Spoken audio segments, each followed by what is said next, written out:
Yo, what's really good? What's really good? I hope you guys are having a great one. This is GiftTime and Bailey. Welcome to Rugby Swag, and we got a wonderful show for you today. We're going to be talking about what's been going on in rugby in terms of scores, looking at NRL, MLR, Super Rugby, Women's Six Nations kicking off, including and as well as looking back at the Africa Games in Accra, Ghana. In addition to that, we are going to be talking about how Wales lost one of its best players to possibly become a new Super Bowl winner in the next year. This is really, really wild. And then, of course, we're going to talk into some details with our guy, Jason Bray, talking into what's going on below the equator over in the Pacific Ocean. Y'all, we got a great show for you today. But before we get it started, you know what we got to do. Let's hit that right intro. Let's go. Ladies and gentlemen, welcome. You are now tuned in to the greatest of all time, the greatest of all time. Welcome to the Rugby Swag Show. Like I said, welcome to the Rugby Swag Show. My name is GiftTime and Bailey. Of course, this is a show where we talk to people about the things that they've taken advantage, created, or been able to develop from rugby, as well as keeping you up to date with what's happening in rugby news, even when you don't think you knew that you knew. Oh, we got a great show for you today. But before we get started, as per usual, I really, really need you guys to go ahead and like and subscribe on the YouTube videos. And of course, if you guys can, please tell your friends about it. Absolutely comment and let me know about the conversations that you are absolutely having that keeps the engagement going on with this program, and make sure that I know that we know that this community is realer than people want to give it credit for. In addition to that, if you guys are not simply on YouTube or you're not just listening, you guys can actually check us out on social media at Rugby Swag Show on Instagram, at GiftAbelu, GIFTEGBELU on X, and of course at GiftTime Rugby. That's GiftTime with 2 T's. Rugby on Facebook, right here on YouTube, TikTok while it still exists in the US, Twitch, and of course, if you really need to, again, on Instagram and X. But that's not all. You guys can absolutely listen to it at the behest, because not everybody wants to watch. Sometimes it's just the audible noise in the background. Sometimes it's the concentration. But you can absolutely find us on Spotify, Apple Podcast, Amazon Music, iHeartMedia, and any major streaming podcast platform. Y'all, so don't worry. Tell your friends about it. Send a message. Let the people know, hey, man, we about this life. All right, we about this life, and we want you to be about it too. You guys probably noticed I'm dropping this podcast a little bit late. Obviously, usually I get this in on Wednesday. Today is a Thursday, but the issue really was, just a bunch of technical difficulties. And we had practice. We had positional practice for Curitiba Rugby. So, unfortunately, the clash of timing and trying to get everything right, and then the technical difficulties just push it. And I'm not going to lie, I'm sore as all hell. So, it also made me move as that much slower. But, hey, man, that's what you do whenever you're trying to get ready to do big things. It was a good practice. And so now we're going to have a good podcast, because I think my body finally recovered enough to be able to survive a little bit right now, just to survive any little increment. So I apologize. Of course, typically we'll always be doing it Wednesdays, but positional practice happens once a month. I'm going to hit that once a month, but we're going to go and do what we got to do. So I hope you guys enjoy. Absolutely. Thank you for taking the time to just listen and tweak it up and get it started. So I'm not going to hold you guys off for too much longer. Y'all, let's get to our sponsors for the day, and then let's talk about the scores happening in rugby. This is GiftAbelu with Rugby Swag. Be right back. I'm going to let you get back to the show in a moment, but I want to talk to you about our sponsors, Health Enhanced Foods, the best specialty flours in the business. What does that mean for you? That is the flours that allow you to be able to get the nutritious need from your bread made. That's muffins, bread, croissants, whatever, pancakes and muffins.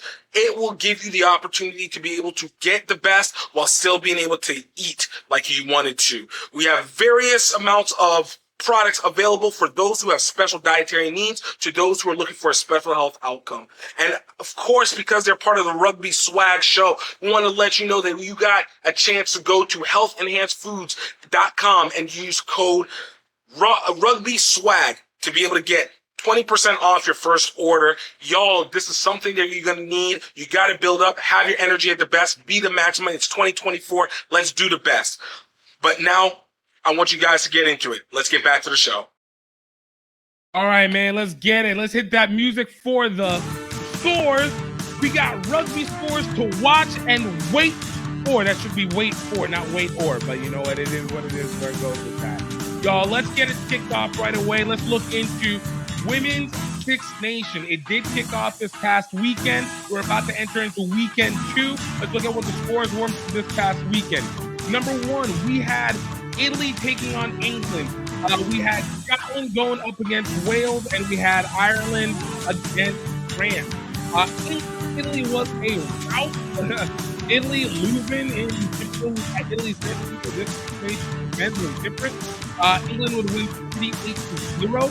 Now, that being said, there was a bit of controversy that actually happened that with the Women's Six Nations and with the England versus Italy game. That was a game where the man, Sarah Beckett, has been officially put on a 3-game ban for her actions that happened during this first game. So I want to take a quick look at this so you guys to know what the heck it is that I'm talking about right now.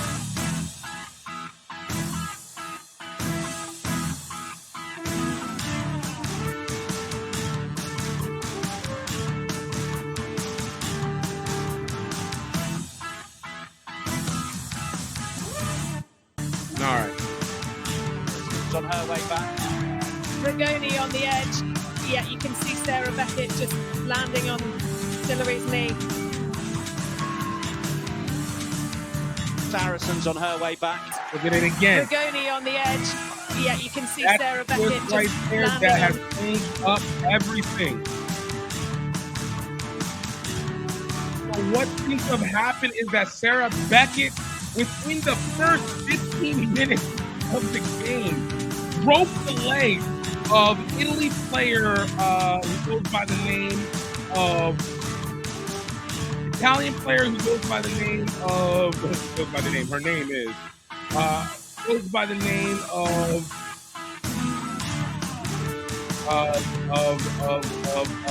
Michela Solari. When Sarah made that tackle, she fractured that leg, and now Solari is out for what looks like the rest of the Six Nations. And so Sarah out for 2018. So 48-0 win for Italy, for England with this, but at the cost of their 8-man, and Italy, of course, losing their player as well. And of course, you had Scotland defeating Wales 20-18, and then you had France destroying Ireland 38-17.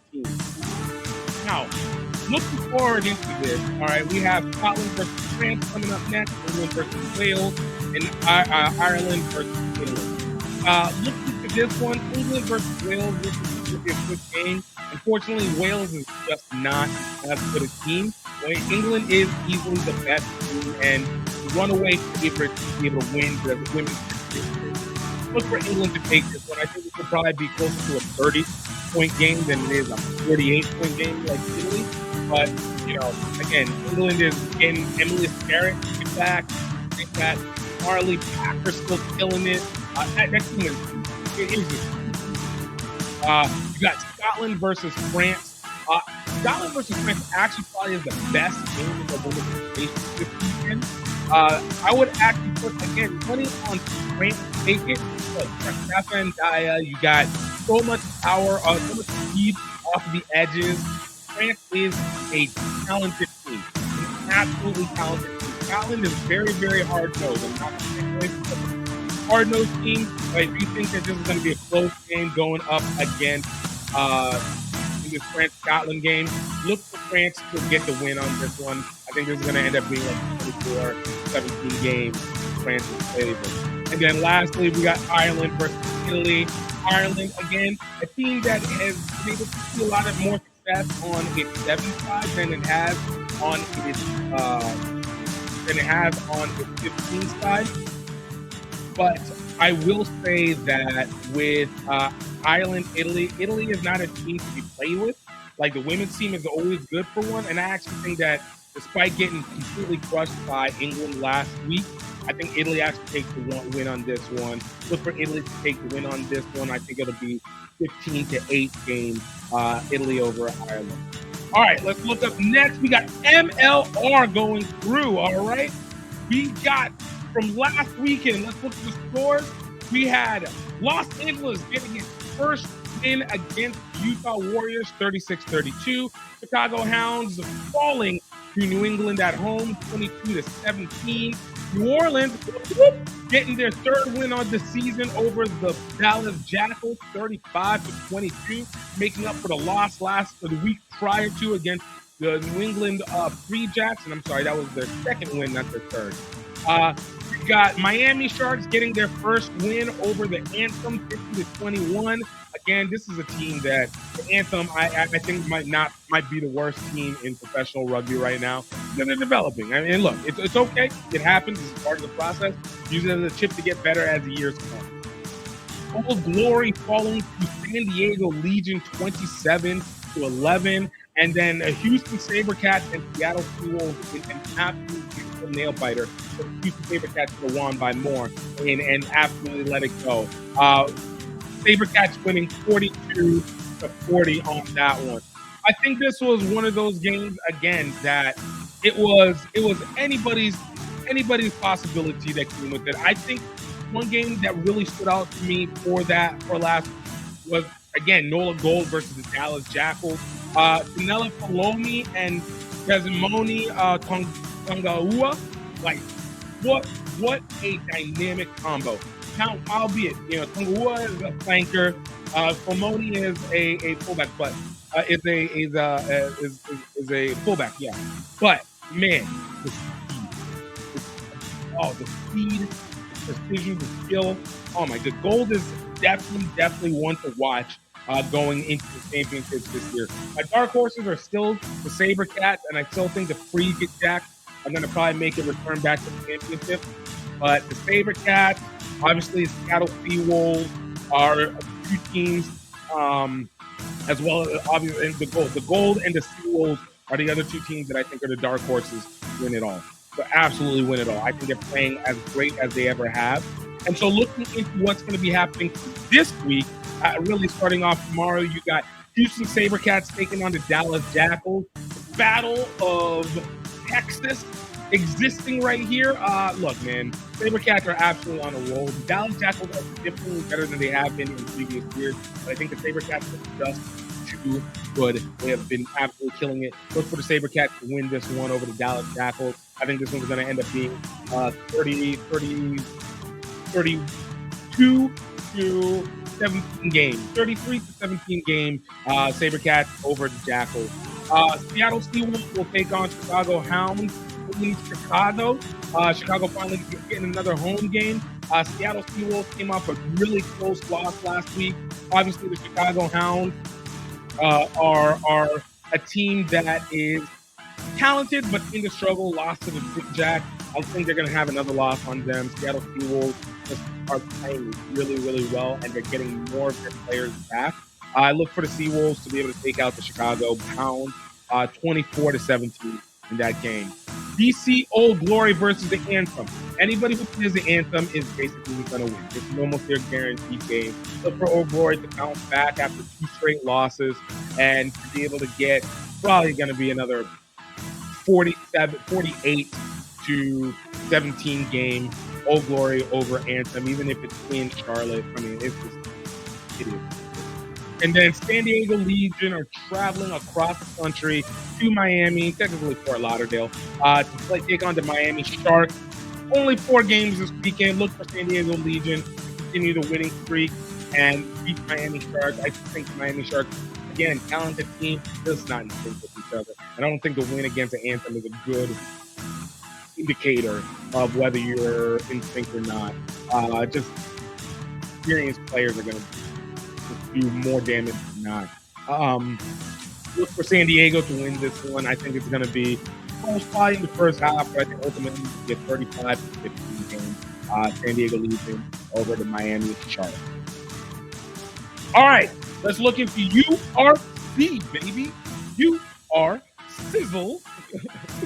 Yo, we got URC happening. We had last week, we had Leinster taking on Bray, 31-7 win for Leinster. The Bulls demolished the Dragons, 31-10 up in Wales. The Lions took it up from South Africa to Ireland, 38-14 over Connacht. Connacht, a big favorite to win this all in the URC. Edinburgh falls to the Stormers, 43-21 down in South Africa. Straight sweep for South Africa on their game. Benetton, Scarlets defeat Bennington 16-13, the one Welsh team to beat an Irish and Italian team. And then Sharks over Ulster 22-12. Again, great sweep by South Africa on this one. There's not really that much. I don't think anything was super surprising that came out from this. Let's talk into the games that are going to be happening coming up this upcoming week. We got Leinster versus Bulls. I'm be perfectly honest with you. This could easily be the championship game in 5 weeks, in 8 weeks from now. I really do expect that Leinster's going to play a tough game, and Bulls, since they already had the pleasure of already being up in the area, now I think they're going to be used to it. It's springtime, so that winter weather, advantage that the European teams have had over South Africa are not there. I look for the Bulls to beat Leinster, but I think this is going to end up being a 20-18 game, Bulls over Leinster. Zebre taking on the Dragons. I don't think that game matters. It's battle of two bottoms. I think Zebre will win, but again, not enough worry for me to put forward to it. Connacht taking on Bennington in Italy. Connacht is significantly better than Italy. Not even worth things for. Connacht will destroy Bennington. Edinburgh up against the Sharks in South Africa. Woo! Italy, man, these Scottish teams, these UK teams don't do great whenever they go to South Africa, but it's getting cooler in South Africa as well too. But I look for the Sharks to be able to win this one at home against Edinburgh. Look for this to be a 33-23 game. Ospreys protecting their house against the Lions. Lions continue their tour in Northern Europe. Wales just doesn't have anything. The Lions are gonna crush. The Lions are gonna crush Ospreys. Not even worth talking about. Stormers versus Ulster. Stormers are at home. Ulster's down the road. Ulster just took a loss. Look for another loss against Stormers. It's hard to win in South Africa. What can you say? It's hard to win in South Africa. Glasgow Warriors versus Scarlets. Again, Ireland over Wales every single day and twice on Sunday. Glasgow winning this one 45-10. And then Cardiff over again, going up to Munster. Munster is another high-end favorite for this. Technically, are amongst the best teams in URC. Doesn't have it. Munster is about to blow out Cardiff. I don't even care about talking about it. All right, y'all, that's all the scores that we got from this, but we're going to be right back with a little bit of conversation with our guest, Jason Bray, talking Super Rugby as well as the NRL, because I don't want to miss on the fact that his Broncos got so bad. We're going to be right back after these messages, and stay tuned. They're the wheat flour that you can eat. My name is GiftTime in Baylor. I'm here with Health Enhanced Foods. And I want to tell you about one of our best and most beloved products, our sweet white wheat baking mix. Now, this is the baking mix for those who are not really looking for something that's gluten-free, but they are looking for something that they can eat that is going to still be healthy and is not going to be dangerous. White flour is typically a very processed, incredibly bleached flour, and it's not good for you. It's incredibly cheap for a reason. Our sweet white wheat bread mix is whole grain, dairy-free, high in dietary fiber, free of additives, and is absolutely unprocessed and unrefined. With our sweet white wheat bread mix, you can feel like you're getting all the same rewards that you would get from poor white bread, but with all the nutritional value. You're able to still make your bread loaves or your cakes, your flat bread or your cookies, but you don't have to feel like you are going to be robbing yourself of good carbohydrates. You can get the sweet white wheat bread mix from healthenhancedfoods.com. Absolutely go impress your friends and family with the greatest bread while not making them feel like they have to be gluten-free at the same time. No dangers, full body pleasures. Go ahead and get yours today. Let's go.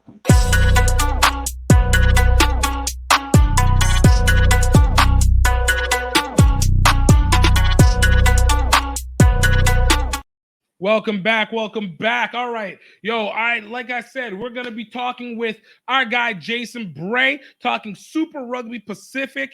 And if you guys don't remember, we had Jason Bray on last time, our special expert. He is the founder of the website Rugby Lover's Guide to Asia, an Australian, big rugby fan, been doing it in Malaysia, in Australia, Hong Kong, in Thailand, and just really has had a complete understanding of the region full and full. So let's welcome in Jason. Okay, y'all. So we're going to be here. We're back again. We're talking Super Rugby and we're Super Rugby Pacific, as well as a National Rugby League. Didn't do it last week, but of course, we want to bring back the Jason Bray because his Broncos got demolished, and I absolutely wanted to talk to him about it again and see where he's going again for this next week. Man, Jason, welcome back onto the show. Yes, I wish it was under better circumstances. I'm not only going to talk to you when the Broncos lose. We won against the Rabbitohs and I got nothing from you. And the only time I've been on here is when we lost to Manly, and now we've lost to the Panthers. I mean, you're losing to all the people that you guys claim to be rivals of, but I got questions. I got questions. Oh, well, all right, then shoot away. What do we want to talk about this week? Man, look, we're gonna start off with Super Rugby just because of the fact that this week was very, very interesting in terms of results. Particularly we see some of your teams like the Reds didn't do well, whereas you got like the Drua, who absolutely showed up your other Aussie team, the Waratahs, and but at the same time, you got people like the Crusaders. So for you, what games stood out from this weekend, this past weekend in Super Rugby? Well, the thing about the Waratahs, I need to go on record of saying, is that they're not my team. They're from New South Wales, right? So, boo. It's all Aussie. We're Americans over here, so it's all one giant. Is that what you say about Atlanta? Oh, they're just all Americans. Atlanta's just all Americans, all right? You don't say that. You hate Atlanta, and I don't like New South Wales. So I'm happy to see the Tars go down. It's one of the big rules of sports. It's you hate the people who are closest to you, not the people who are most furthest away. So the Tars are New South Wales, and I'm a Queenslander, so naturally I like seeing Waratahs lose. But let's talk about the Drua. Another win for them at home in great dramatic circumstances. They're of the two Pacific teams. Well, they're all Pacific teams, but of them and Moana, they're the ones who seem to be doing well. And again, full house over there in Suva, doing the business. Good work to them. And it was extra time. And just this afternoon, I heard a couple of pundits complaining about, do we go into extra time or not? Do we have to have a winner? Well, I know what your thoughts are there. You're an American, so of course you're going to have a winner. Of course. Who wants to draw? Like, what kind of kissing cousin nonsense is that? That's a Waratahs fan logic coming in right there when they've just been beaten by the Drua. Get over it, mate, because it's going to happen. Like the NRL ages ago went into extra time. It's part of it. It does add a lot of drama to it. It's good. Some people have made the argument that sometimes a team that is drawn at halftime deserves at least 1 point for drawing. Well, I don't know about that. But anyway, good work from the Fijian Drua in a dramatic game. Yeah. I guess we could talk about the Reds. The Reds just Absolutely. Force. Losing to the worst team I know. in worst team in Super Rugby, maybe the third worst professional team in the world. Somehow. Oh, gee, I don't know about that. But I'll say it. It's like the Kitetsu Liners in Japan League One is probably the worst, and then there's at least one, the Dragons out of Wales. how Then can you you get like the possibly? Western Force. Who said and then that? How can you possibly quantify? Maybe the Anthem in MLR is maybe the second worst. Kitetsu Who's Liners, Anthem, and then the how? Western Force. Who figured that out? How can you possibly do that across like 6 or 7 different competitions? I mean, if the Force are that crap, well, fair enough. But I would. How do you know that? Who pulled that together? You got to tell me. Who are your sources? Hey, look, man.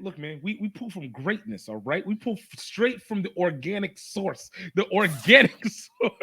Fake news. You made it up. Fake news. But anyway, look, the Force got away from us. We were playing catch-up rugby the whole time. We got lazy. We got complacent. Anyway, we're still in with a good show in the competition, but just a silly performance. The other big result here is the Crusaders.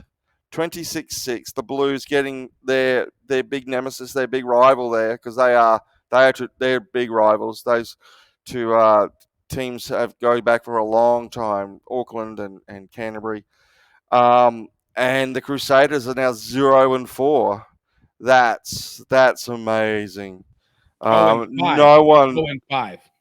Oh, 0-5. I mean, imagine how much money you could have got on that, betting on them being 0-5. Oh man, that's crazy. But there it is, eh? Like, when things go bad, they go bad. I mean, they were probably due for an ordinary season, but I don't think anyone would have predicted this. No one in their right mind would have predicted this. And the Blues are thrilled to bits to be the team that's the fifth one to send them to a consecutive fifth. Yeah, because they have a heavy history. So that's how I see the Super Rugby. Canes right on top, Crusaders on the bottom, and everyone else in between shuffling for positions. There we go. All right. So let's kind of look forward then to what's going to go with week 6. We got games of Crusaders versus Chiefs, Waratahs versus the Rebels, Drua versus the Force, Pacifica versus Blues, Highlanders versus Hurricanes, and Reds versus Brumbies. We don't need to go over every single one of them. I say pick 3 games that are particularly of interest to you in this one. I'll tell you mine, and then we can discuss it from there. Yeah, it'd be nice to see the Drua continue on their winning ways against the Force. The Force found a little bit of confidence in professional rugby in the world. Yes. Yeah. Whatever. You know. But they found some form, and Fijian Druas got their work cut out for. Hope they'll get up. The Highlands Hurricanes will be another good game. Both teams, the two H's, believe it or not.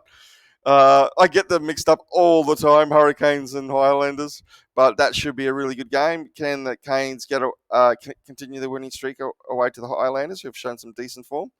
And of course, I think the Australian equivalent of that game is the Reds and the Brumbies. The Brumbies, always hard to beat, always turn up for the local games, and the Reds need to get back into winning ways, and there's no better doing that than against the Brumbies. Because they just got this thing about them, the old Brumbies. No, I like that. And we'll discuss it a little bit more. For me, I look at Fijian Drua and the Force again. Will they be able to maintain their winning streak at home? I think like Fiji has a really strong problem with being the favorites. When they're the favorites, they tend to under impress. I think the Crusaders Chiefs is interesting only for the fact of seeing the Crusaders go 0-6 for, I would assume, the first time in the history of the franchise. And then to see the Highlanders and Hurricanes go up against each other, even though I guess the Highlanders aren't really that great, but it feels like a good upset situation. So ask you about the Brumbies. As I said, Brumbies seem to be the best Aussie team that's there right now, and obviously completely worked your Reds a few weeks back. So, like, what is it about the Brumbies that has been so special that they're able to just push so hard, dominate this Oh year? well, it's just they've always had a strong winning culture. It's we can talk about cultures later, but I always get back to what is your setup? What kind of culture has your team got established? Has your team established? Like the Crusaders until now, what makes them so crazy is that they've had an extremely winning culture. And then Razor goes, and all of a sudden everything goes downhill. The Brumbies have been that for Australian rugby. They've had a very winning culture. There's no way they've been quite as dominant as Crusaders, but in local terms, they've just always had a hard edge. And winners produce winners, which produce winners, and winning is a habit. And the Brumbies have had that winning. They've always been very good at set pieces, particularly the rolling more lineouts. They used to score tons of tries of it. Not everyone in Australia likes the way they play. Why is that? Okay, this is criticism. This is not necessarily my criticism, but here we go. They play a type. Take accountability for your own criticism. No, because I'm. No, it's not my criticism. I don't think I'm smart enough, and I don't think I'm insightful enough to come up with this. This is what has been said: that the Brumbies play a type of rugby which is good at domestic, but doesn't. But when all those players get put into the Australian team, it doesn't convert on the international stage. And therefore, while their domestic stuff looks good, their domestic play looks good, it actually hinders the way the Wallabies play because it doesn't convert. Now, I imagine if you're a Brumbies fan, you're watching this, you're immediately screaming sour grapes, jealousy, rah, rah, rah. That could be the case, okay? But that's the criticism. So with that game, give me a prediction that you think the score is going to be for the Brumbies Reds. Well, I'm going to go my boys at home at Suncorp Stadium. I still think, despite last week's hiccup, and I'm hoping that's all it is a hiccup, we can squeeze over by 5 points. But, the Brumbies, they'll hang in there to the bitter end. I don't think we'll be blowing them away. They will, as I said, they've got a winning culture and they've got pride, and that's the way they'll play. But I hope it's the loss that we needed, a wake-up call. I know some people hate that term, a loss that we needed, but hopefully that's a wake-up call. We can come back at home at Suncorp and get the win. All right. And looking at the Highlanders, wait, was it Highlanders Hurricanes that you said you were interested in, or was I think the Highland. I suspect the Canes are probably in that winning frame of mind. I reckon they'll get up by 3, and it'll be a tight game. And the Drua, I reckon. What do you think the final score will be for Hurricanes Highlanders? Oh, I don't know. I just say 3 points. 3 points. Okay, fair. That'll do. V and Drua, I reckon it'll be a 7-point plus. I reckon it could be up to 10 points, maybe even more. I reckon they might have a day out against the Force. I seem like I'm always bagging the Force. Well, you're not as badly as you, of course, who made them the third worst team in the whole bloody world. But I pushed them to fourth. I forgot about the Anthem Carolina team for MLR. They are easily the worst professional team in the world right now. Then the Kentetsu Liners, because they just have a little bit more experience than the Dragons. Then the Western Force. I swear you've been making that. You've made this up. I swear that you've just put a whole heap of names into a hat, pulled them out, and said.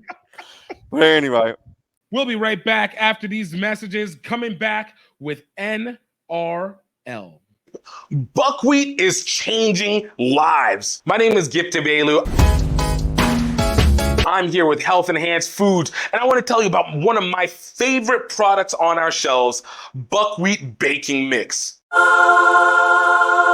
Buckwheat is a seed that is incredibly nutrient and protein dense. But what makes it even more important, that buckwheat baking mix is absolutely gluten-free. A lot of times whenever people have buckwheat mixes, they actually even hold wheat inside of it. So it's not fully gluten. And if you're a person that is celiac or diabetic, or you're just really trying to be health conscious, it's not something that you want to have to worry about. What makes our buckwheat baking mix even more important is that it is versatile. You can use it for pancakes, you can use it for waffles, you can use use it for making loaves of bread, you can make it for cupcakes. But what helps even more is that it is allergen free, it is nut free, it is dairy free, that there is no additional additives in it. There's no leavening there, so that if you want to be able to raise your bread, you can put in the baking powder yourself and get it fluffy. If you don't, you absolutely do not have to. You get the bread that you love without the cost to your health. You can absolutely find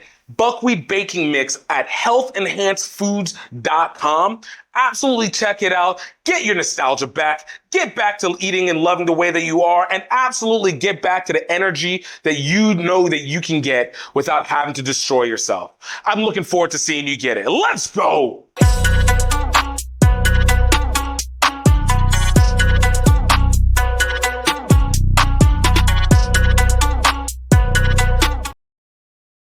Yo, welcome back. All right, yo, let's get back to this. We're going to talk National Rugby League with Jason Bray, our special expert with the Rugby Lovers Guide. Know that we had big game, Panthers Broncos, had Rabbitohs Roosters, had EOC Eagles. All of them does not feel very favorable towards the away team. Let's talk about yours first off. That horrific game, Panthers Broncos. Yes, tell me about how you again, I didn't think we were going to 80 win. minutes. I didn't think we're missing. Reynolds, who's our general, and Haas, who's our enforcer. Panthers at home are tough enough as it is. That's their fortress. They play very well there. They strangle teams and beat them. And without Haas particularly, I guess Haas and Reynolds, that was always going to be a tough one. Then what happened to Reece Walsh? Well, that just sealed the deal. Where we just, my daughter went to sleep after that. We were watching and she fell asleep because she said this is all done, and she was right. And I think it was a controversial. I don't know if you saw the tackle. As a person who watches a lot of rugby, it's a tackle that in rugby would get you a red card in a blink of an eyelid. Head clash. Reece Walsh was standing up. Tylan May was actually jumped into his head, smashed his head. He's now out. Reece Walsh is now out for 5 to 6 weeks. But this is one of the big difference between where rugby and rugby league is different from each other in Australia. Rugby league people just roll with that a lot easier. Not even Broncos fans were upset. But I was like, oh my gosh. Tylan May stays on the field, doesn't even get a HIA check. He scores a try. Reece Walsh is out for 5 to 6 weeks. And finally the NRL, and it gets a little bit of discussion in the media, but finally the NRL secretly says, I think I showed you that thing that said, we shouldn't let that kind of thing go. We shouldn't let that kind of thing go. After Reece Walsh went, the Panthers put on a clinic. Cleary was great. Just what happened is we had to rearrange our whole back line, and they exploited that to perfection. There must be said that because they put Piakura out of the second row into the centres, they just drilled it. And full credit to the Panthers. They are a machine, although they've lost Cleary now, which is a huge thing for them. But again, the thing about the Panthers, you have to understand, is they're the complete unit in many ways. Them and the Storm are like they're more than the sum of their parts, if you know what I mean by that. They can lose Cleary, and everyone knows what their job is around that. So the new halfback will come in, and Cleary's the best player of our generation. Make no mistakes about it. But the rest of the team will know what to do. They'll gather around and they'll play their role. It's a machine. And that's just the same as the Storm. So the machine kicked into action against the Bronx, and we had no answers. And I think our season's Basically I was thinking, it's not too many teams get off to the rough start that the Bronx have got off in terms of injuries and go all the way. Right. Look, still 24 weeks 24 weeks or so to be able to keep doing this, but Yeah, no, but you can just tell that well, Haas is out till the 8th week. Reynolds came back this week. That's oh my god, we knew that. But Reece Walsh is a huge miss. right. And it's just key players and Brendan Piakura's out as well. We can kind of deal with that. He's only just come into the team, but man, we're just rearranging the deck chairs on the Titanic sometimes, and it's going to be really tough for us to reach the heights of last year if this continues the way it's going. It just sometimes you just know that the rugby league gods are not in your favour. If we were Melbourne or Panthers, we might put it off, but we haven't yet formed that culture and that kind of machinery that those clubs have. So we're just gonna have to see what happens. So speaking of, you talked about the Storm. This week the Storm felt an upset from the Knights, losing their first game, 14-12. Talk to me about it. Let me know what you know. Oh well, again, same thing, really similar thing. So, the Newcastle Knights, that's a real rugby league stronghold. That's one of what we would say is just a real heartland of rugby league. So no game in Newcastle is easy because wherever they are on the table, those fans will turn up and they'll go berserk. You know the type of fans I'm talking about. This time, Storm turned up and they didn't have their two of their big playmakers. And even then, Newcastle were ahead, I think 14-0, and even then, Storm nearly ran them down at home. So Craig Bellamy won't be losing any sleep on that. It was just a goal of difference. Newcastle still got some work to do. They've got a good side. They should be going better, in all honesty. They've got Ponga, one of the best in the game at the moment. They've got some work to do in the halves. Their halves, Jackson Hastings got the boot and he didn't even turn up to training or something. Like he walked right out of training, so I don't know what's going to happen with him. So they've got a little bit of arranging, but that team's a good side. That should be doing better than what they are. They probably should have won that game a little better. I'm not sure what the deal is with you. I really don't. Again, if their halves are stuffing up, then that doesn't help. But so the Storm won't lose any. I mean, again, they've got Craig Bellamy as Bill Belichick or Andy Reid in this the competition. They won't be panicking. He knows what to do. He's won enough premierships. He's a dynasty coach. They'll be fine. Don't worry about the Storm. Let's kind of look forward to what we have coming up for week 4 for NRL. Again, having notable games. Rabbitohs taking on the Bulldog, not so interesting. Roosters taking on the Panthers.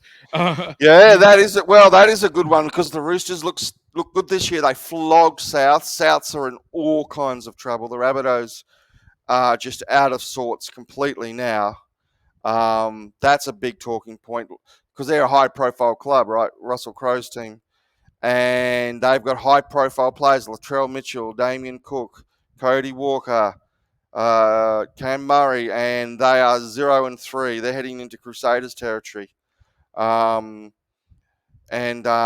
think there's a lot. Jason Demetrio, the coach there, he's under tons of pressure. They're the team. I think that you always have your. I don't know how it is in the Roosters. No, I'm talking about Rabbitohs. The Rabbitohs are all kinds of because the Roosters flogged them. Right. Now the other not only is it bad for the Rabbitohs because they're 0-3 and they're 17th on the table, but they are dreaded enemies. They are the league's oldest rivals, and they hate each other's guts. And the Sydney Roosters did them like a dinner, and that will hurt Rabbitohs fans just as much as them starting 0-3. So do you think that they're going to be trying to pull a strong petty hit against the Bulldogs this week?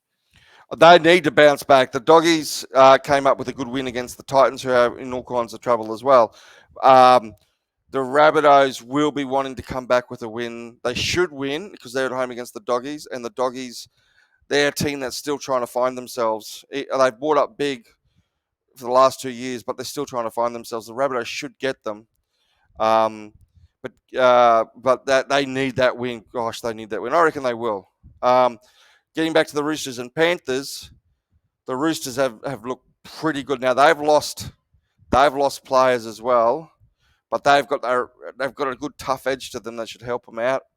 They should get them there. And Panthers are losing So they've lost Nathan Cleary, I think, to round 6 or 8. So that's going to be so that both teams coming with a couple of injuries, but both teams again just have they're both looking pretty tough, and they're looking pretty good, and that's going to be a really good one. That Roosters Panthers game. Roosters are strong at home typically. Oh yeah, Roosters are good. I mean, again, so Panthers, Roosters, Storm have been the three. If you had to pick the three tough teams of the last 10 years, those two teams are it. Roosters struggled slightly in the last 2 years, still made the playoffs, but haven't been at their best, but they're looking good this year. They play very hard and very tough. Let's kind of look over at Broncos Cowboys. Obviously, still Broncos are on their losing streak. Like you said, they already lost a guy to injury for the next 6 weeks. They already didn't have their players this past week. Are they getting back their fly halves and their forward? Game losing streak. They won 2 weeks ago. Okay. They, between Vegas and last week, I don't even think about that middle game in between. They slapped the Rabbitohs again. So, look, to be honest, these are great games. The Broncos Cowboys games are kind of rivals, but instead of getting into angry punch-ups, they play really entertaining rugby league. They try to out-entertain each other, which is always great to watch. But the Cowboys put St. George to the sword big time last week, and they've got firepower across the field. Right. And when they come to Suncorp, because so Queensland, I don't know if you ever looked at a map of how big Queensland is. Queensland is like 4 times the size of Texas. Right. And North Queensland are right up the north, and we're right down the south. So most people, and because North Queensland has got such a sparse population, like right up there, there's hardly anybody. Very sparsely populated. A lot of people from North Queensland move to Brisbane to find work, right? And so when they play in Brisbane, it's almost like a 50-50 crowd. Half of them are Cowboys and half of them are Broncos. So it's not a really strong home ground advantage for the Bronx. However, it is a great atmosphere. Like everyone's right into it. It'll be a sellout. But with that, still that strong following the Cowboys have, and the fact that the Broncos don't have Payne Haas and they don't have Reece Walsh, all that hurts. I think the Cowboys still got all their guns, Drinkwater and Val Holmes and Reece Robson and all those guys. They should get that. But it will be a great game. It's always entertaining. What do you think the score difference will be? I reckon it'll probably be 6 or 8. They have a really good record of going right down to the last minute. They're really entertaining games. If you want to watch a game of NRL and you want the best one, check out that one. That'll be good. All right, I'm going to go down the rest of these. I just want you to give me what do you think the score difference or the score will be for each one of these, okay? First off, Roosters, Panthers. 14-10 to Roosters. All right. Rabbitohs, Bulldogs. 36-22. No one's going to be tackling. It's going to be 36-22. To Rabbitohs. Rabbitohs will get them. Dragons, Sea Eagles. Dragons, Sea Eagles. Oh, the Seagulls will do them bad. Poor old Dragons. They're going to have a tough year, St. George. One of the most successful clubs ever, but they're in a spot of bother. They don't have a good squad this year. Seagulls might do them like 30-16. That again. Well, Dragons got pumped last week at home, and Seagulls, 2 Sydney sides. Yeah, I think Eagles will do them. All right, let's go Warriors, Knights. I'm asking for 5. Oh, that'll be a good one. The Warriors at home. Gee, they're getting some good crowds. The Wars, they now call them. They finally broke their losing habit. They've been playing well. They just haven't won games. But they'll do the Knights, I think, 20-12. This is a breakout game for the Warriors to finally get cohesive. Yeah, they struggled against the Raiders. The Raiders once again got down and dirty. They played that arm wrestle game that they're so good at, and the Warriors just took a while to shake them off. The Warriors they come and go in surges. They just need that 80-minute game, and they can run over most sides. Hopefully, I really like the Warriors. Warriors are good for the NRL. They really are. They're just packing them out over there in New Zealand. They've got a passionate crowd. They got all the drums, and they bring all their stuff along, and they have a great time. But they will beat the Knights, who are struggling for consistency. All right. And you were saying, what was the score that you predicted? 20-12. 20-12. All right. Titans, Dolphins. Oh boy, both these teams. It's very hard to get the Dolphins got flogged in their first game. They then flogged St. George in their second. Then they had a bye, so they've got no real guide for them. And the Titans haven't won a game yet. Oh, poor Titans. I like the Titans. And they lost Big Tino Falamassi. Sorry, Tino, if I got your name wrong. But I love him. I love him too. He's great. Dolphins. Where is this one? Gold Coast, but it doesn't really matter, because both teams are South Queensland sides. I think Dolphins 21-20. Dolphins 21-20. Oh, No. keeping it close. 1 point. Nice. Yeah, they can have good games too. Probably could be a couple more tries than that. That'll be a good one. Man, nice. Sharks, Raiders. Sharks. These two teams will go pretty hard at each other. It'll be a nice afternoon game. Afternoon games tend to get bigger scores because it's just not so greasy and it's better seeing conditions. Sharks got shocked by the Tigers. Tigers are worth talking about last weekend too. Sharks will bounce back and they'll win against another gritty Raiders effort. Although, again, you don't want to write the Raiders off because they're just getting down and dirty and they've got that arm wrestle stuff. But I reckon Sharks 14 to... I've already said 4. I don't want to say 14. 16 to 12. 16 to 12. Yeah, against the Raiders. Sharks, okay. There's no real confidence in that prediction. Then you got Eels and the Tigers. Last one. Eels did really well. Looks like Manly were going to blow them away last week at home, and the Eels came back and won that game. Eels always got plenty of points in them, and Tigers. Now the Tigers are the perennial losers for the last 10 seasons. I don't think they've made the playoffs for 10 seasons. They've been buying up, and people like the Tigers. They're that inner city club, that tough kind of working class area that people really like. They're a lot of people's second favourite team. Newcastle and them are probably everyone's second. Everyone's wanting the Tigers to do well, but they've been crap. But last week they spanked Sharks, which was really great to see. Having said that, Parramatta should have them. I'm going to say 24-20. Hopefully we'll see some tries. All right. I love it. I love it. Jason, man, I want to thank you for another session of Super Rugby and NRL with Jason Bray. Man, definitely check out his page. Since he finally changed it back to Rugby Lover's Guide to Asia on YouTube and on Instagram and on Facebook. And he dismisses X because he said that it's rubbish and he felt dirty being on it. So I did. I hated it. Elon Musk, you are a slutty man. Thank you so much, Jay. Okay, bye. Thank you so much, Jason. I appreciate you. Appreciate the expert opinions and looks. We're going to be right back, y'all. We are going to be talking a little bit more about what happened what happened this week that's going to be changing really possibly the life of one of the most talented and highly elated rugby players. We're going to be right back. This is Gifted Bailey Rugby Swag Show. Let's go. Hey everybody, this is just the Bray train sending out a personal little video diary to all you people out there, where I am going to document me riding most of the way between Singapore and Tokyo for the 2019 Rugby World Cup. I needed help, and it came from Louisiana. We in Singapore, baby! Gift from GiftTime Rugby USA is a extroverted tour de force. But what unites us is a hunger for adventure. Off to KL, Kuala Lumpur. Gift, where are we? We're in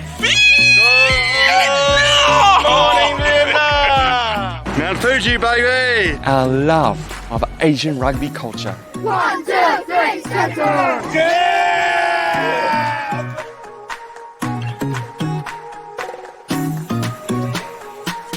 Rugby is is starting to develop here in Cambodia for women as well. Valkyries, the mighty, mighty Valkyries. We're out here, we're running out of energy, we're running out of money, and we're feeling isolated. And yet at that critical moment, friends, family, sometimes complete strangers come on board. Before you know it, we're back in the game. Tokyo, here we come. Malaysia, Thailand, Cambodia, Vietnam. Watch the full adventure at crugby.vhx.tv. That's C like SEE rugby.vhx.tv. Yo, what's up, everybody? Welcome back to the show. So let's just quickly get into it, man. This week has been really impressive. If you guys remember, a few weeks ago, we talked about Louis Rees-Zammit, the former Welsh rugby star and up-and-coming star for the Wales national team, who decided to forego his time with Wales this past year, as well as with his professional team, and head across the pond to the U.S. to try out for his NFL dreams, utilizing the international player pathway. Well, it looked like he had some great results as a result from it, because not only did he have an impressive pro day where he ran a 4.44 40-meter at the NFL Pro Day, it also looks like he got some additional looks from that as well too. So first off, let's take a look at how he did from his Pro Day, because I think that one was actually probably was what really set up the leverage for him on his ability to be of some interest. And for those who don't know, I don't know how many people are come out of my out of the US, but a 4.4440 is definitely amongst is a top 10% speed range within the NFL, especially as a wide receiver running back. And let's just put it out because it's going to end up showing up on this video. The man looks like he's got a team now.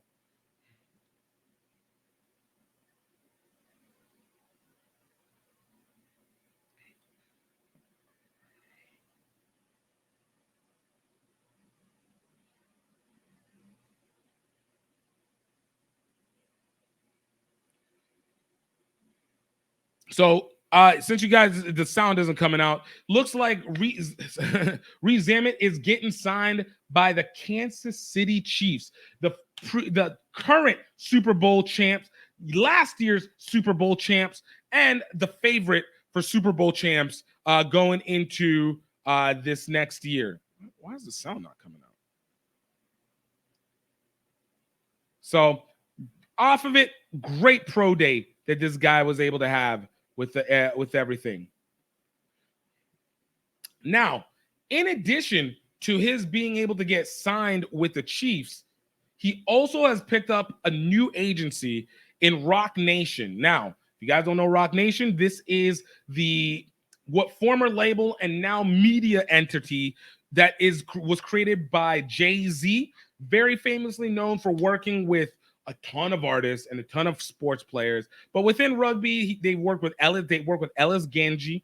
They work with Tayumba, the Beast out of South Africa. And now they've brought another rugby person underneath their belt in Louis Rees-Zammit, who is looking to be able to make some whiffs with the Kansas City Chiefs this year. Now, I will say that I didn't really have the highest hopes for him. Again, I think his chances of making a roster are still very, very small. But again, you did enough to be able to get yourself to training camp, and that's a big deal.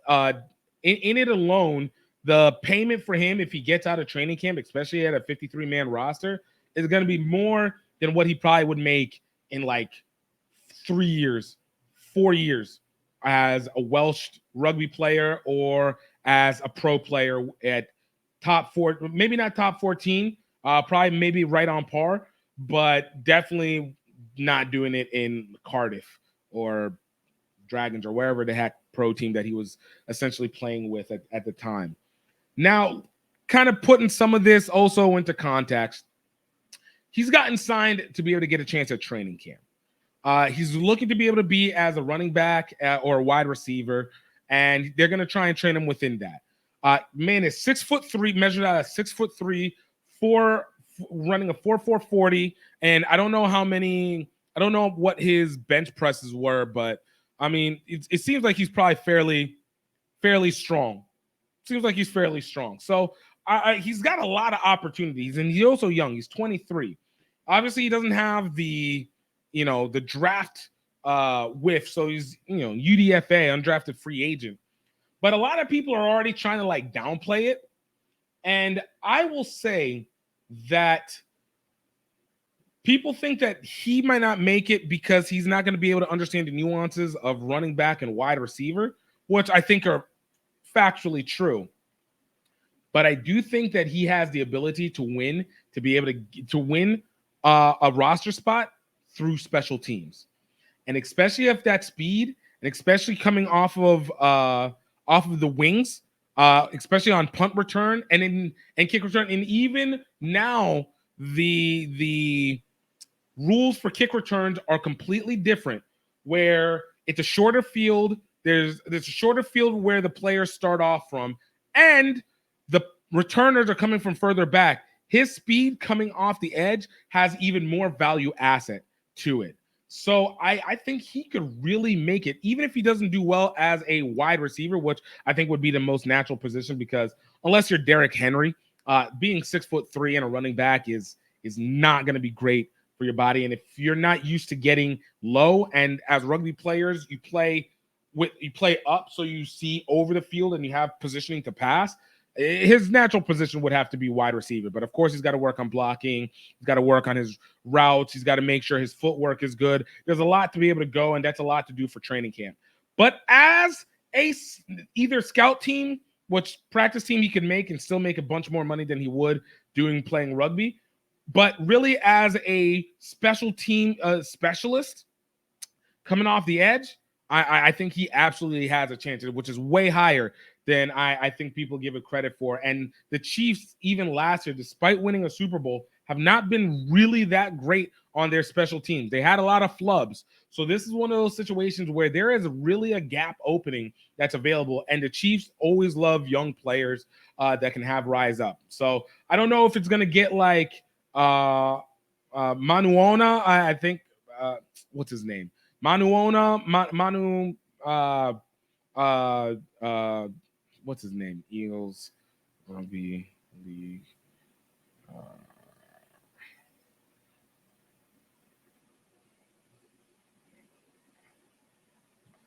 Mailata.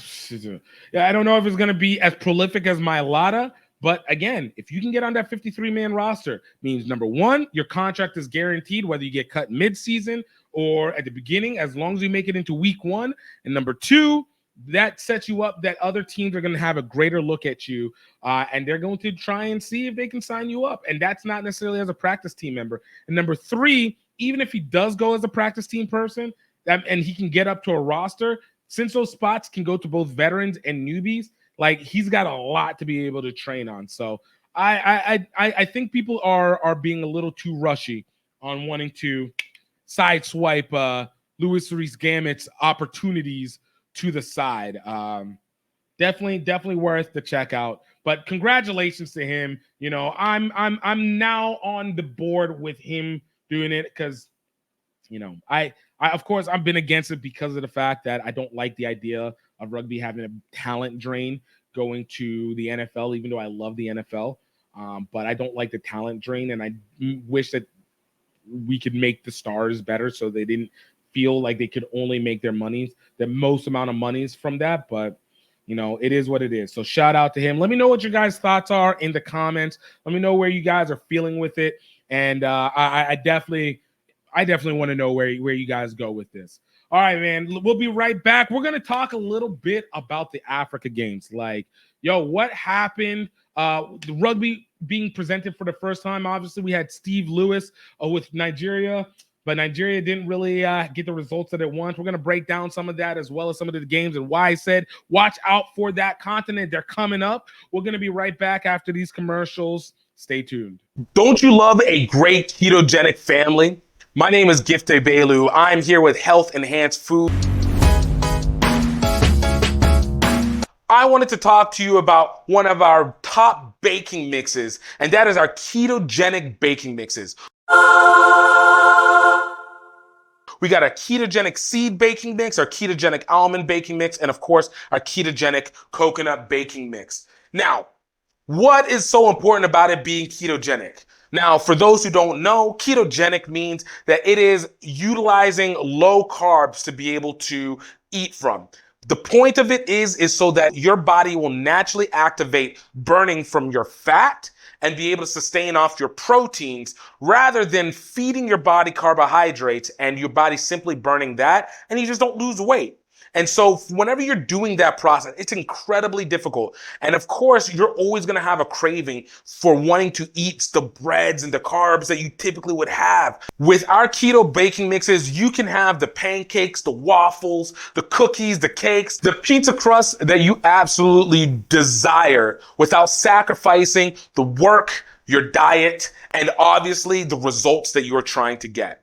All our ketogenic baking mixes are gluten-free, grain-free, plant-based, and absolutely loaded with natural vitamins and minerals. We want to make sure that they are low net carb, they have no added sugar, they are protein rich, they have good healthy fats, but even more importantly, they have a low glycemic level. So for those who are diabetic and you're also still trying to find something, we have the baking mixes that are for you. And I'm sure you're wondering, why make 3 versions of them if they all are basically doing the same thing? Well, we wanted to make sure, as always, that we are trying to specialize to your dietary need. So with our ketogenic coconut, we wanted to give you a version that allows you to have a sweeter bread without sacrificing your diet.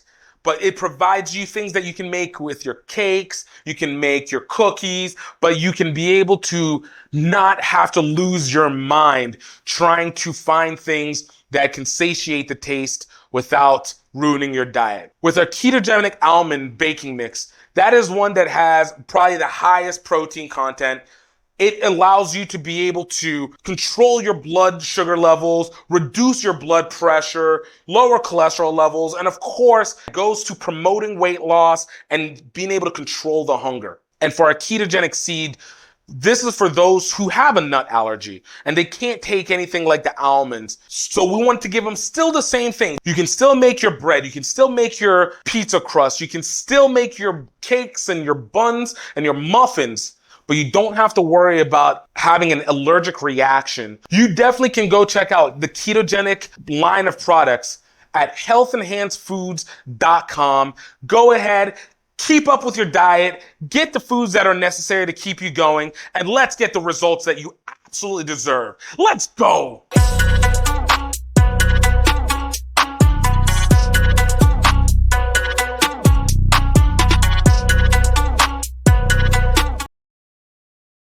Yo, welcome back. Welcome back. All right. So the Africa Games happened last weekend. They ended this last weekend. Of course, we already had done the pod by the time it was over. So we got to look back at it to get a little bit of time.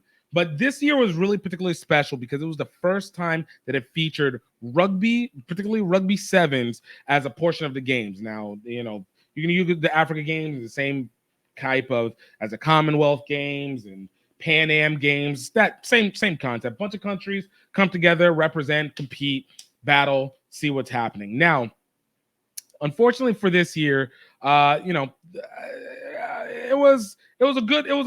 I said unfortunate because, like I said, the women's side, Nigeria didn't do very well. It didn't do very well. The winners that actually came out from this on the Africa Games side were Uganda at number 1, which I told people, man. They're one of the best teams in Africa. Madagascar and Tunisia. All right. For the men's side, it actually ended up being Uganda again, Zimbabwe, and Kenya. Now, I wanted to kind of look at one of these things, look at the games to kind of talk about like why it was the way that it ended up being. And I really wanted to really look at, number 1, Nigeria. And so I got a couple plays that I was able to take from this. Let me show you one of my favorite plays that Nigeria did against Madagascar. Now, against Madagascar, they ended up losing to Madagascar 20-5. And in watching the game and a couple others, I kind of understood why Nigeria did. And Steve Lewis talked about it a little bit before when we talked to him a couple weeks ago, which was in regards to the fact that they were just coming together. Like, you're talking about a week of practice, and then Steve didn't even get there until the Friday before. So they basically had 2.5 days to be able to get some practice together, and could just see the issues with it. Now, there was talent on the team, and that's why I wanted to take a look at this first play that happened against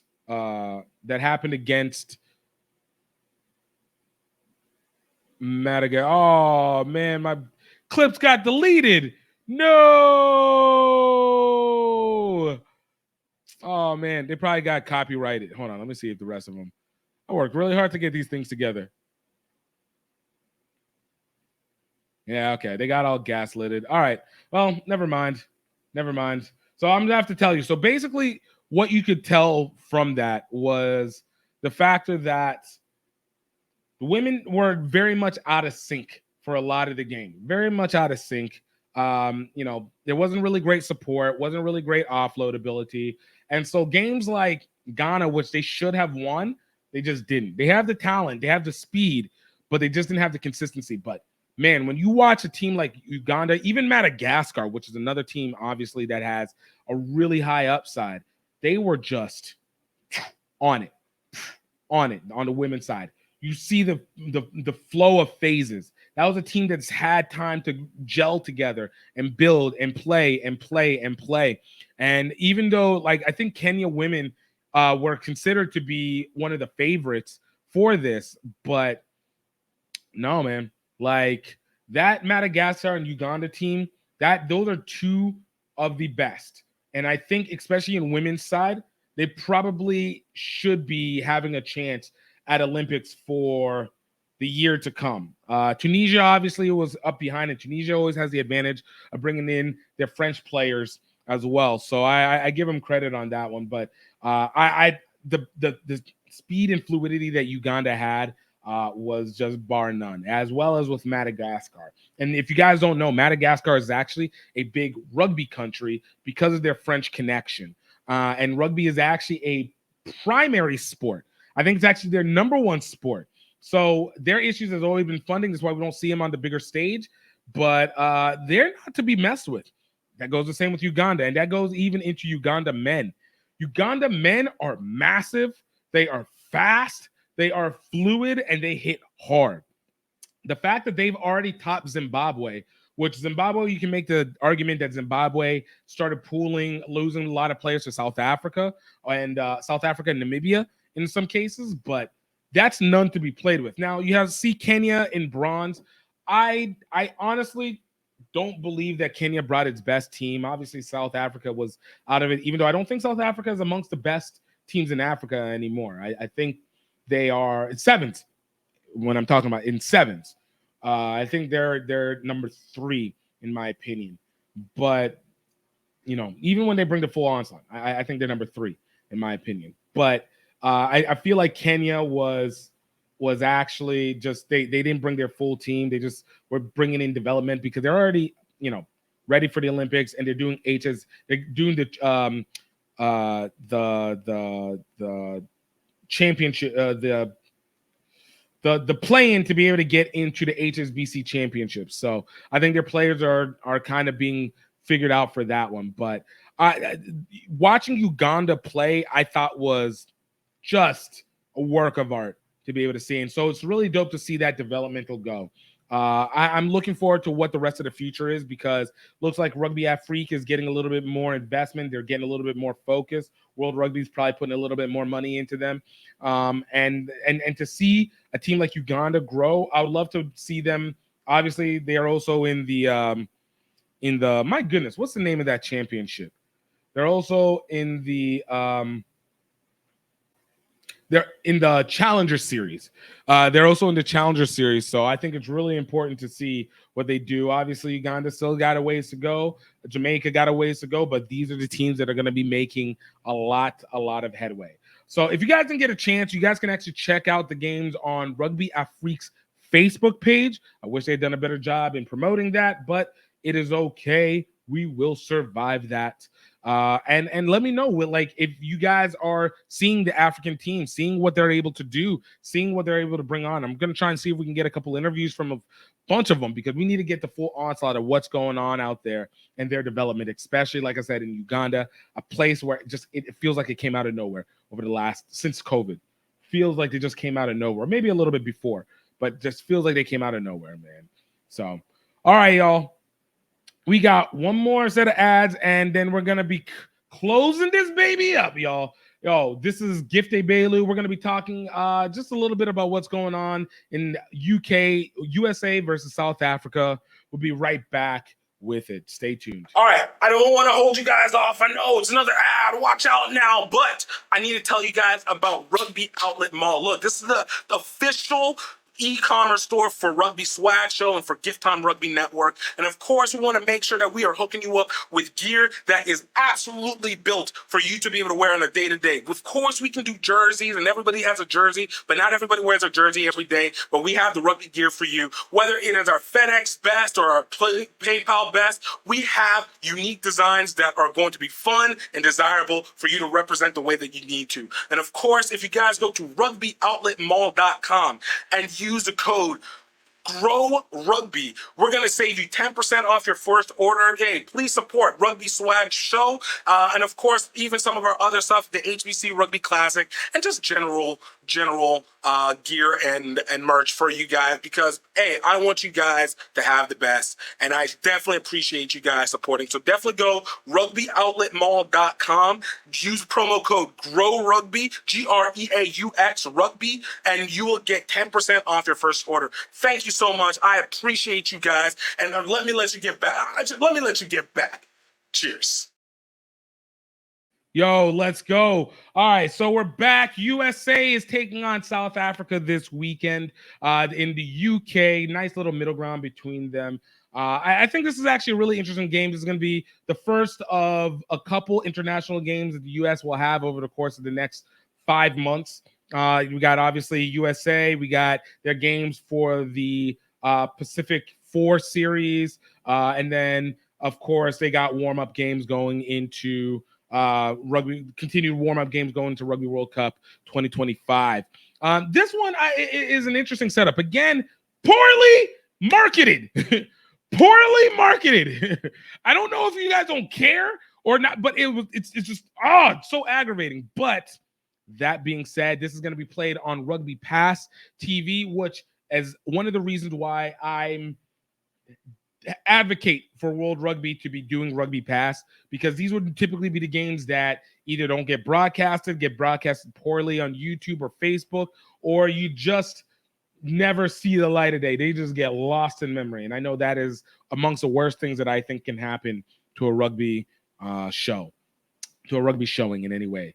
But looking into this is almost kind of like a repeat of the WXV2 competition that was done in South Africa.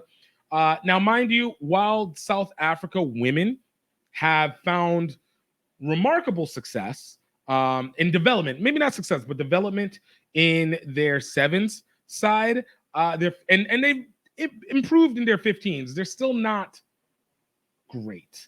It's still not quite the competition. And I think they ended up coming in last in WXV2, that competition.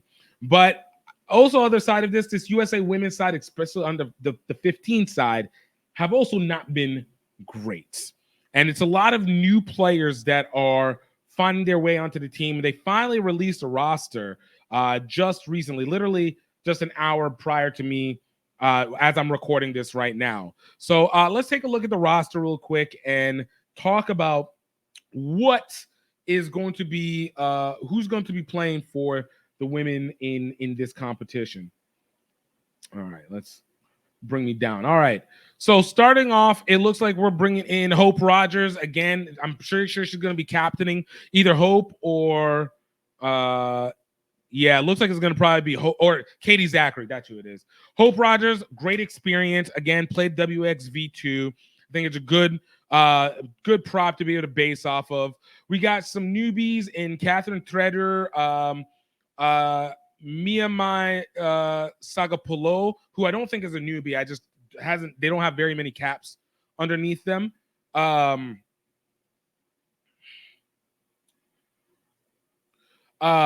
We got Kate Zachary captaining again, which I think is again very significant.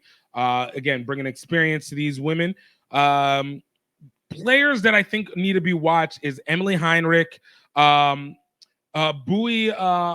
Matioka, who we've seen her do stuff in sevens. Great to have her back on the pitch again for 15s because it's absolutely necessary for her speed, especially in her strength because she's got size on her. But Emily Heinrich and Bowie, which is funny. I interviewed Emily when she was with Atlantis way back in 2014. So it's so dope to always see her come back. But this gained amount of experience by the women's side, I think is going to be absolutely necessary because, again, these last 4 years of play by the women at 15 side have just not been, they've not been impressive. They've not been impressive, to be perfectly honest. And so I think this is going to be, again, I do believe this is going to be a win. I don't think this is even going to be that difficult to win. But I guess going into the Pacific 4 series, it's good to be able to get the work in for the against the South African team.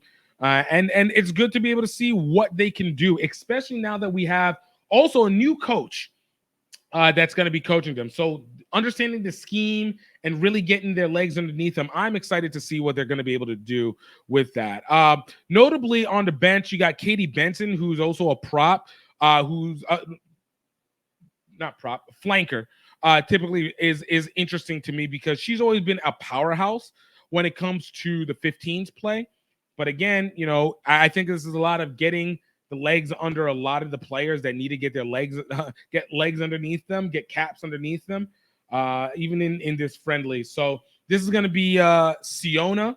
I forgot his last name. Debut as the women's head coach.